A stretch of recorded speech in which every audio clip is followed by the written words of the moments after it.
Hi, my name is Ulrike Staerk, and I'm this year's art docent lead.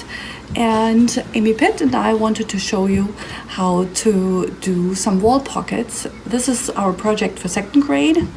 You can, of course, change however you want it, but that's the project we thought helps the kids to really learn about clay and touch it a little bit. What you have to prepare for this are clay slabs, and we have the other video showing how to do that in the kiln room. We have a slab roller, which makes it really easy. Just you have to come in and prepare that in advance, because that takes a while. So it takes, like, I would say for a class of 25, about half an hour minimum, if not a little bit longer. All right, we already prepared a slab here for you, about the size which I would give to the kids. And there are two possible versions how to make the wall pockets. One of them being you just have them cut out a piece of slab. I use this one as sizing sample. And this would be about the length of this little plate plus half of it longer. So add about half of this plate to the end. Either the kids or you, it depends on you. If you want to prepare it for the kids, you can do that.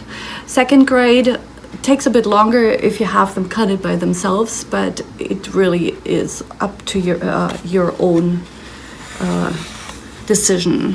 So I'm just using this plate, which can be reused, of course, for that, and add about half this plate longer for the wall pocket.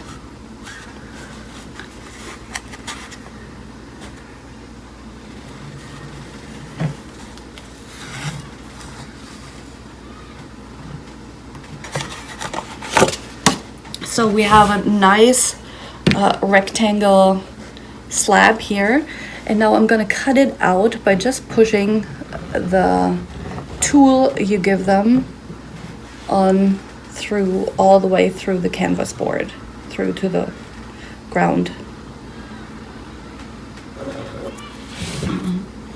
Put this to the side. You can as well use, for example, this little nice tool.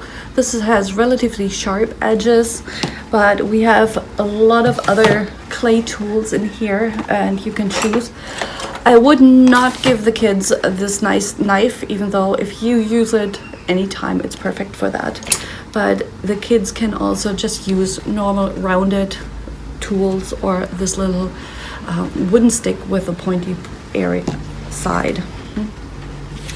Why we did this a little bit longer is this time I'm showing you the way how to put the wall pocket by just flipping half the length which you have added to it over carefully, please, so it doesn't crack too much on the side.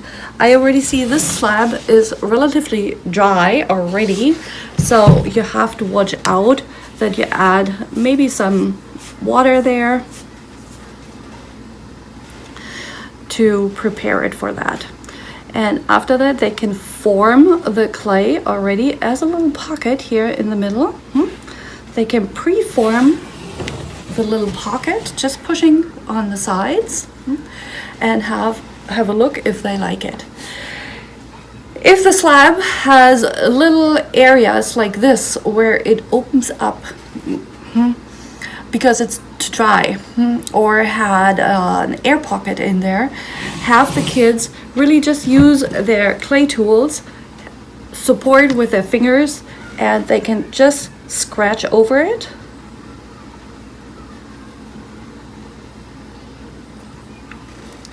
And smooth it out afterwards. If there would be a little hole, just add some of the leftover clay to it. And they can use quite some water for that one. So make a little slick, more or less, and just add it on top to fill up those holes. And now, number 1, design. Kids can decide their own designs, whatever they want to have. So they can add some patterns first, and I would suggest to do this first before closing the pocket, because then they can also reach to the inside. Problem is here, if they bend and fold and bend and fold, it really might fall off. I'm showing it. I'm ripping it off right now. Just to yeah, I'll rip it off later. We have our nice pattern roll here. We have different other designs, whatever they want. They can also just scratch their design in, or the teachers have some really nice patterns over in the kiln room, and you could totally borrow them, but please return those patterns after using them, after cleaning them, of course. That would be just borrowing these. We have these patterns here back in the shelf in our toolbox, and the kids could really add their own patterns here, or they could also just scratch some lines in there however they feel like. They could add some hearts or trees or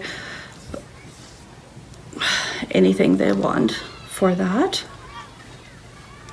And I'm just using this little pattern to go down.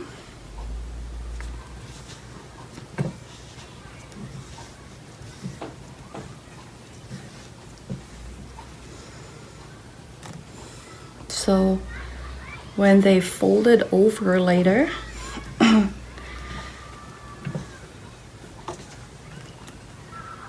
they will also have it in the inside of the pocket.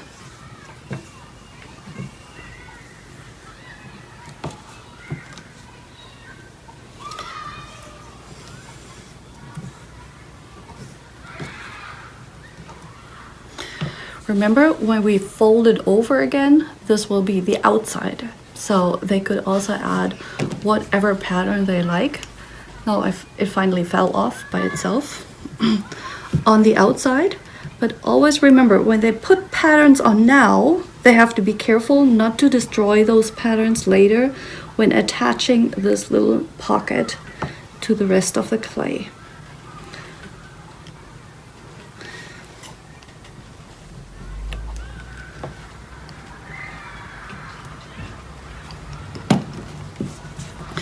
This would be a sample for a really nice pattern on the outside.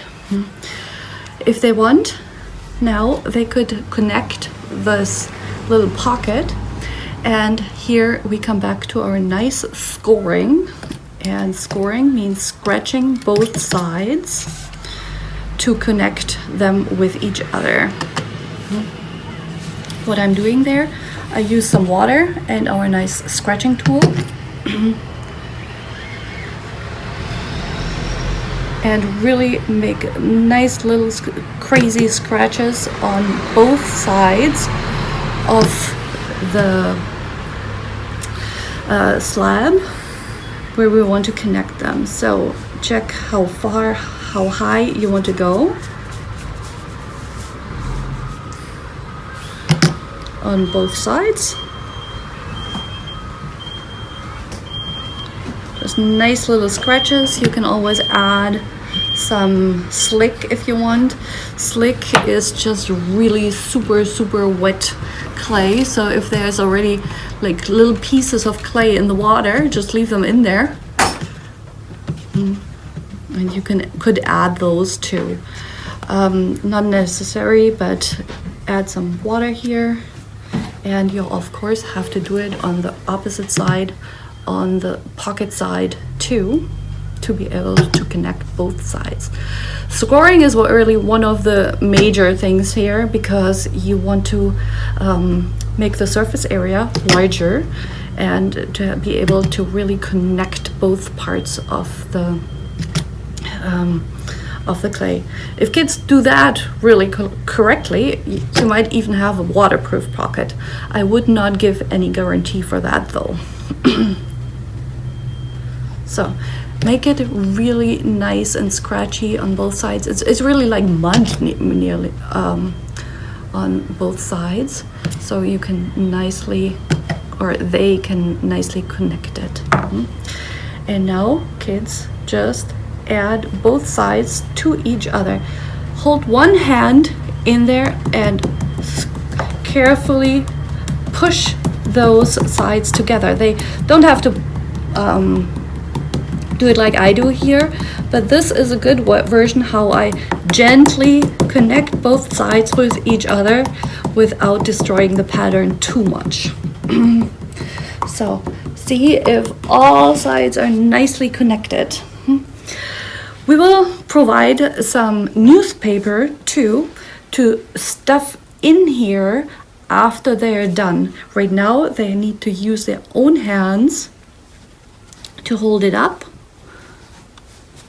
and then they can use the whole pocket, or take either the whole pocket or just leave it on the table and connect those sides.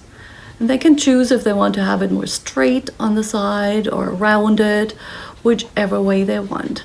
It should just be nicely connected without any sharp edges. Here, I'll show it here a bit closer. So this is before I scrape everything straight, and this would be after. This corner, I decided to round off the corner, but it's totally as well straight corners, whichever they want. So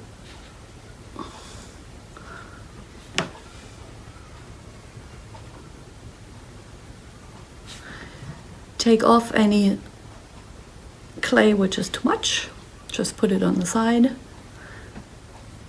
and we will reuse that clay for either different projects later or for little add-ons. So nice and round. So I cannot straighten out the inside, remember that, because you cannot really reach it inside. After the kids finish that part, they can push some newspaper in here. Don't overdo it so the kids don't pull off the top part, the pocket part, again from the base slab. I'll leave this. So after they finished, or after they attached the slab, the kids can also decide if they want to attach some extra material on top, like little flowers or airplanes or animals, for example, or if they decided, for example, to put a fish pattern on there or another flower pattern, they could totally add little patterns to that. Always remember, when you connect two pieces of clay with each other, to add the scoring part.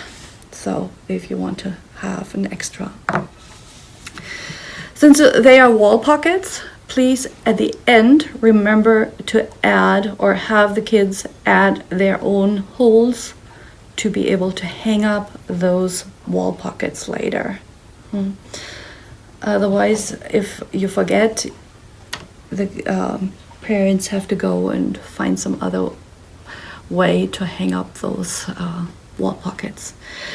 All right, after the kids are done, like I said, put the newspaper in here and check again if they added their name on the back, so you find out whose project it is later. Let them have fun with decorating their own wall pockets. It's as well.